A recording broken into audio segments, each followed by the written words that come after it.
Diesel price 97.77, petrol price 104.89. Central tax అయితే ఒకలాగా ఉంది కానీ స్టేట్ ట్యాక్స్ లో అనేది చాలా డిఫరెన్స్ అయితే ఉంది. Hello, Jagadamba Chaudhary here. చేసే మా జీవితాలు మలుపులు తిరుగుతాయని చెప్పావు. ఏ ఇంకా తిరగలేదా? జీవితాలు తిరగలేదురా, మేము తిరుగుతున్నాం మలుపులన్నీ చెడగెత్తరాదవా ఏదో పేడు మొహం వేసుకొని. పోలీస్ బాబాయిలు అయితే ఛత్తీస్గఢ్ లో మనల్ని ముందుకెళ్ళకుండా ఆపేశారు. ఉదర్ పానీ హమ్ ఇస్లియే ఇధర్ ఆయా. ఆంధ్ర సైడ్ జానే ఎక్కువ పడిపోయాడు. కొమ్మింగ్కి వెళ్తున్నారు అనుకోండి, రాకెట్ లాంచర్. ఇక్కడ నుంచి అయితే ఆల్మోస్ట్ ఒక 3 కిలోమీటర్స్ అయితే రోడ్ బ్లాక్ అయిపోయింది కంప్లీట్గా. ఇక్కడ ఉన్నటువంటి లోకల్ గవర్నమెంట్ అఫీషియల్స్ అయితే కనుక ఈవినింగ్ 4 తర్వాత ఇది దాటొచ్చు అంటున్నారు.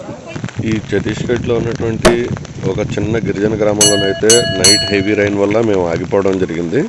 ఇక్కడ ఉన్నటువంటి ఈ ఏరియాలో ఉన్నటువంటి వాళ్ళు ఇల్లు కట్టుకునే విధానం ఒకసారి చూడండి. ఇది యాక్చువల్గా కాంపౌండ్ వాల్ అనమాట. అంటే మనం గోడ అంటాం కదా, లేదా కంచి అంటాం కదా. సో వాళ్ళు ఏం లేదనమాట, రాయి మీద రాయి పేర్చారంతే. ఎటువంటి మట్టి కానీ సిమెంట్ కానీ ఏమీ లేకుండా ఫుల్గా రాళ్లతో మాత్రమే పేర్చినటువంటి కాంపౌండ్ వాల్ అనమాట. లోపల పైల ఎయిర్ ప్రొటెక్షన్ కోసం మళ్ళీ కట్టెలతో కట్టినటువంటి కంచె. చూడండి ఇక్కడ ఇళ్ళన్నీ కూడా ఇలాగే ఉంటాయి. మ్యాక్సిమం ఇవే ప్రొటెక్షన్, ఇలా రాళ్ళనే ప్రహరీలుగా పెడతారు. ఇప్పుడు లోపల కల్పిస్తున్న ఇల్లు ఉంది కదా, ఆ ఇల్లుకి కలర్ అయితే ఏమీ వేయలేదు. లోకల్గా దొరికేటటువంటి ఈ రెడ్ సాయిల్ ఏదైతే ఉందో, ఈ రెడ్ సాయిల్ని మెత్తని మట్టిని తీసి వాళ్ళు అలుగుతారనమాట. చూడండి అదొక షేడ్, ఇదొక షేడ్, 2 డిఫరెంట్ షేడ్స్ కింద వచ్చాయి. నైట్ అయితే మేము ఈ ఏరియాలోనే మా కార్స్ పెట్టి క్యాంప్ వేసుకుని పడుకున్నాం అనమాట. ఫుల్ వర్షం. మార్నింగ్ అయితే అందరూ తొందరగా అయితే లేచిపోయాం, ఎందుకంటే మళ్ళీ ఇంకా తుఫాన్ ఈవినింగ్కి చాలా ఎక్కువ అయిపోతుందని అయితే కనుక మాకైతే మెసేజెస్ కానీ న్యూస్లో కానీ ఎక్కడ చూసినా ఇలాగే ఉంది. ఇంకా గాలి అయితే కూడా తగ్గలేదు. ఇక్కడ మేము ఉండడానికి మాకు షెల్టర్ ఇచ్చింది ఆయనేనమాట. ఉదయం మా లగేజ్ అన్ని సదురుకొని మేము బయలుదేరేటప్పుడు కూడా భారీ వర్షం అయితే పడింది. వర్షం అయితే కనుక 3 డేస్ నుంచి తగ్గట్లేదు. సో మేమైతే కనుక ముందుకు వెళ్ళిపోయే దారిలోనైతే మా ముందున్న రోడ్డు అయితే కంప్లీట్గా బ్లాక్ అయిపోయింది. రోడ్డు అయితే కనుక సగం అయితే మొత్తం కొట్టుకుపోయింది అనమాట. సో జాగ్రత్తగా అయితే కనుక ఈ ఒక్క చెక్ పాయింట్ని అయితే దాటేసి ముందుకైతే వెళ్ళిపోయాము. ముందుకు వెళ్ళామో లేదో ఇక్కడైతే కనుక పోలీసులు అయితే మా కార్ని అయితే ఆపేశారు. ఫ్రంట్ ఉన్న ఏరియా అయితే ఆల్మోస్ట్ మొత్తం మునిగిపోయింది. ఒక వెహికల్ కూడా మధ్యలో ఆగిపోయింది. సో మేము ఇంకో 25 కిలోమీటర్స్ తిరిగేసుకుని ఫ్రంట్ నుంచి వెళ్ళాలన్నమాట. అండ్ ఇక్కడ ఇంకొక ముఖ్యమైన విషయం ఏంటంటే 2 కార్లలో కూడా ఫ్యూయల్ అయితే తక్కువగా ఉంది. నెక్స్ట్ వచ్చే పెట్రోల్ బంక్లో కొట్టుకుందాం కదని చెప్పి ముందుకు వెళ్ళిపోతుంటే పోలీసులు ఆపేసి వేరే మార్గం ద్వారా వెళ్ళాలి, ఇక్కడ ఉన్నటువంటి రోడ్డు మొత్తం మునిగిపోయిందని చెప్పడంతో మేము వేరే మార్గం ద్వారా వచ్చాం. కానీ ఇక్కడ పరిస్థితి చూడండి.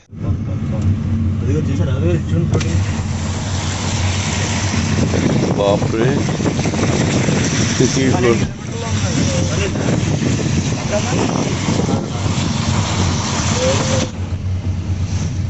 21 కిలోమీటర్స్ ఉందని సరిపోతుంది. ఇదే రోడ్లో 21 కిలోమీటర్స్.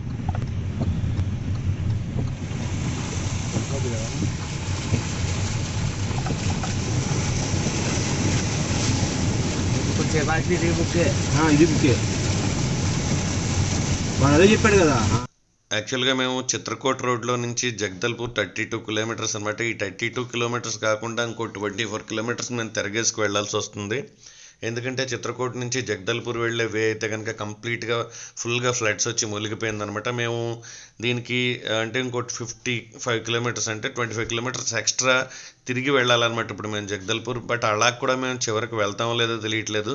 చూస్తున్నారు కదా, ఎక్కడ చూసినా వాటర్ అనమాట. కంప్లీట్గా ఫ్లడ్స్ వచ్చి చుట్టుపక్కల ఉన్నటువంటి పొలాలు కానీ ఇళ్ళు కానీ అన్నీ మునిగిపోయాయి. రోడ్లు అయితే చాలా వరకు చాలా ప్రదేశాల్లో బ్లాక్ అయిపోయాయి. బట్ మేము ఈ రోడ్ అయితే రావడం ఫస్ట్ టైం అనమాట. ఒక పక్క ఎటు నుంచి ఫ్లడ్స్ వస్తాయనే భయం ఒకటైతే, రెండో విషయం ఏంటంటే 2 కార్లలో కూడా ఫ్యూయల్ రేంజ్ తగ్గిపోతుంది. 2 కార్లలో కూడా మేము యాక్చువల్గా ఫ్యూయల్ కొట్టించాలి, బట్ ఆ ఫ్యూయల్ స్టేషన్ కూడా అక్కడ మునిగిపోవడం. మళ్ళీ మేము 30 కిలోమీటర్స్ ప్లస్ 25 కిలోమీటర్స్ 55 కిలోమీటర్స్ తిరగేసుకు వెళ్ళడం వల్ల మాకు నెక్స్ట్ పెట్రోల్ బంక్ ఎక్కడ వస్తుందో కూడా తెలియట్లేదు. ఫస్ట్ అయితే మేము ఫ్యూయల్ స్టేషన్ గురించి అయితే ఫ్యూయల్ కొట్టించుకోవడానికి అయితే వెళ్తున్నాం అనమాట. ఆ తర్వాత నెక్స్ట్ చూద్దాం. కనబడుతుంది ఆగండి చెట్లు దాటా కనబడుతుంది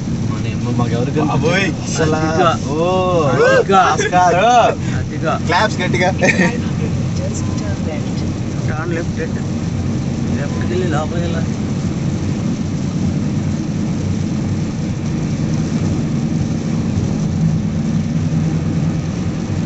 అదివో అల్లదివో అరివాదము left petrol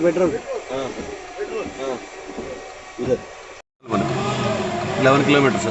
okay. Diesel price 97.77, petrol price 104.89. చూస్తున్నారు కదా, మన 2 తెలుగు స్టేట్స్లో పెట్రోల్ ప్రైస్ ఎంత ఉంది, అలాగే మన పక్కన ఉన్నటువంటి చిన్న రాష్ట్రం అయిన ఛత్తీస్గఢ్లో పెట్రోల్ ప్రైస్ ఎంత ఉందనేది ఒకసారి చూడండి. నా వాయిస్ అయితే కనుక పక్కన ఉన్నటువంటి విండ్ వల్ల అయితే కనుక అసలు నా వాయిస్ అయితే ఏమీ వినపడట్లేదు. అందుకే ఇక్కడ నేను వాయిస్ ఓవర్ అయితే ఇచ్చాను అనమాట. సెంట్రల్ ట్యాక్స్ అయితే ఒకలాగా ఉంది, కానీ స్టేట్ ట్యాక్స్లో అనేది చాలా డిఫరెన్స్ అయితే ఉంది. చూడండి, గ్లాసులు దింపుకోండబ్బా, వెదర్ సూపర్ ఉంది.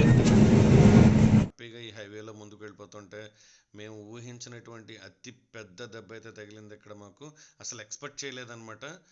అన్న జగదల్పూర్ तक रास्ता बंद है, पानी आया क्या? अभी किधर जाए? दूसरा रास्ता है जगदलपुर जाने का, आंध्र साइड जाने को. उसके बाद बस्तर के लिए रोड गया है, बस्तर वहाँ से जो पुलिया के उस पर निकलेगा। इधर पे पानी बहुत बढ़ गया, बहुत. बहुत मैं कुछ दूध वाला गाड़ी मेरा कच्चा माल है, मैं कैसे भी जाऊँ। और ये जगदलपुर छोड़ दो, कुछ आंध्र को जाने का रास्ता है जगदलपुर छोड़ के.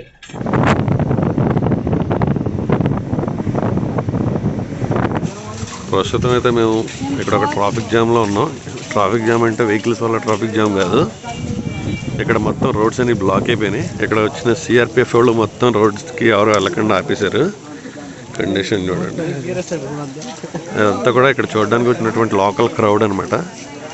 మా పరిస్థితి ఎలా ఉందంటే, ముందు నుయ్యి వెనక కొయ్యి, ముందుకు వెళ్ళడానికి లేదు, వెనక రావడానికి లేదు.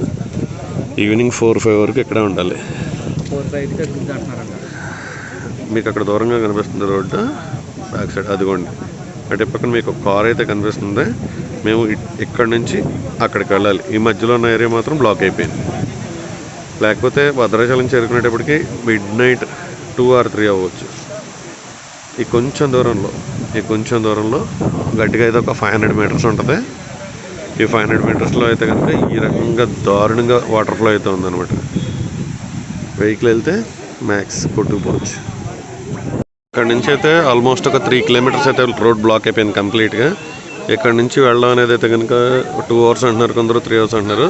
ఇక్కడ ఉన్నటువంటి లోకల్ గవర్నమెంట్ అఫీషియల్స్ అయితే కనుక ఈవినింగ్ 4 తర్వాత ఇది దాటొచ్చు అంటున్నారు. మొత్తం బ్లాక్ అయిపోయింది ఇక్కడ కంప్లీట్గా. మేబీ ఒక 2 గంటలు 3 గంటలు టైం అయితే పట్టొచ్చు. బ్యాక్ సైడ్ ఇక్కడ ఉన్న వాళ్ళంతా కూడా పోలీస్ అఫీషియల్స్ అనమాట. చాలా ఆల్మోస్ట్ ఒక 3 కిలోమీటర్స్ అయితే ట్రాఫిక్ జామ్ అయిపోయింది. చూడాలి అసలు ఇక్కడ నుంచి మేము ఎప్పుడు బయటపడతాం ఏంటనేది చూడాలి. దగ్గరలో హోటల్స్ కూడా ఏం లేవు, తినడానికి కూడా ఏం లేదు. ఇంకా ఒక గంటన్నర అంటున్నారు. సో ఈ గంటన్నరలో ట్రాఫిక్ తొందరగా క్లియర్ అయిపోవాలని అయితే కోరుకుంటాం. యాక్చువల్గా ఇక్కడ నుంచి అయితే మాకు వేరే అపాయింట్మెంట్ ఉంది, క్లేవ్స్ దగ్గరికి వెళ్ళాలి అని అనుకున్నాం. బట్ ఇంకా క్లేవ్స్ దగ్గరికి ఎన్నింటికి వెళ్తాం ఏంటని అయితే తెలియట్లేదు.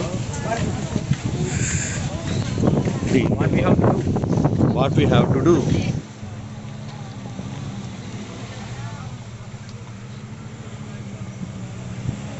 వెళ్ళిపోయాడు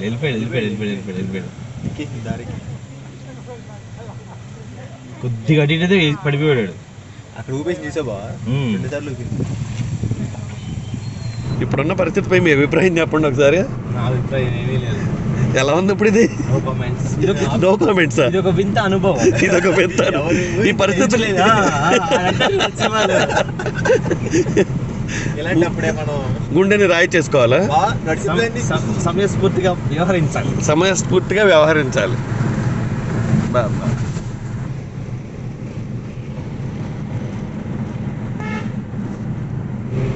ఈ ఫ్లడ్స్లోంచి బయటపడడానికి అయితే ఏదన్నా మార్గం దొరికిందంటే ఇది ఒకటి దొరికింది, నమ్మకమైంది.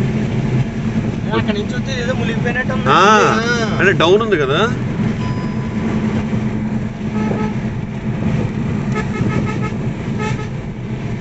మహా అయితే ఒక 30 to 100 కిలోమీటర్స్ మహా అయితే పోతుందేమో అంతే. నేను చెప్పాలా బ్రిడ్జ్ ఉంటుంది ఒకటి. ఎస్ ఫ్లడ్ ఉంది కానీ ఇంకా దాటేసాం, దాటేటే బాగా దాటేసాం. ఓకే అయిపోయింది, దాటేసాం. బ్రిడ్జ్ మొత్తం రైటే వస్తుంది. ఇప్పుడు జైపూర్లు గట్ట ఏం లేవు కదా మన ప్లాన్లో, తీసారా జైపూర్ గట్ట? ఓకే బస్తర్, జగదల్పూర్ నుంచి ఒకటే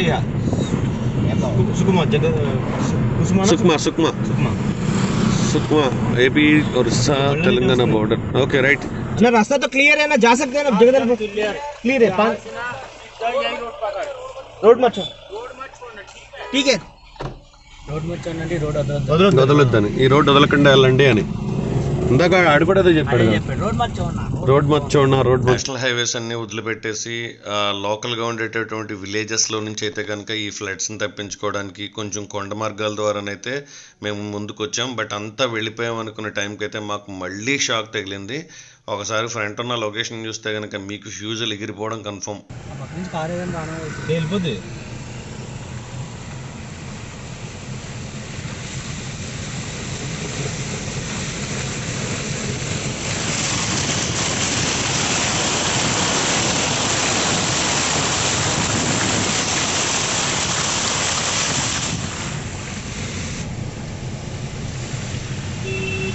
ఇప్పుడే స్టార్ట్ అయిందో తగ్గిందో ఇది? స్టార్ట్ అయింది.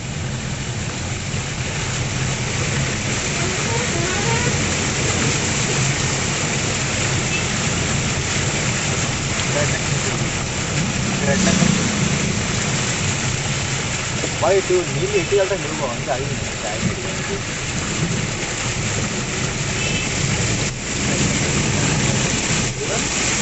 లాస్ట్ పక్కడు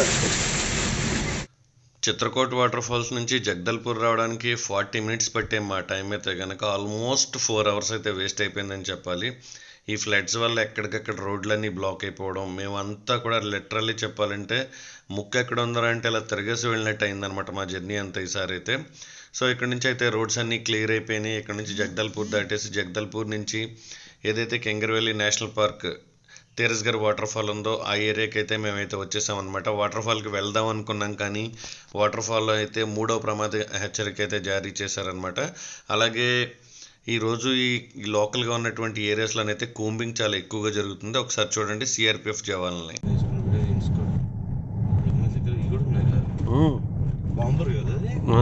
రాకెట్ లాంచర్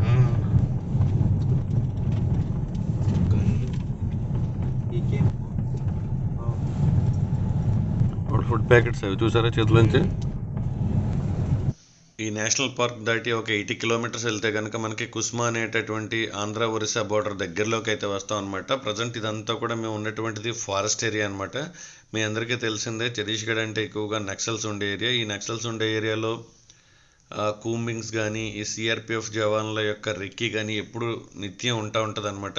బట్ ఈ ఏరియా అయితే బాగుంటుంది. ఘాటీ అయితే చాలా ఎక్సలెంట్గా ఉంటుంది. ఫస్ట్ టైం వెళ్ళే వాళ్ళకైతే కనుక ఈ ట్రిప్ చాలా మెమరబుల్ ట్రిప్ అనమాట. అలాగే ఈ ట్రిప్ ఎవరికైనా ఏమైనా డౌట్స్ ఉన్నా, ఈ ట్రిప్కి ఎలా వెళ్ళాలని మీకు ఎవరికైనా అనిపించిన కామెంట్ సెక్షన్లో కామెంట్ చేయండి.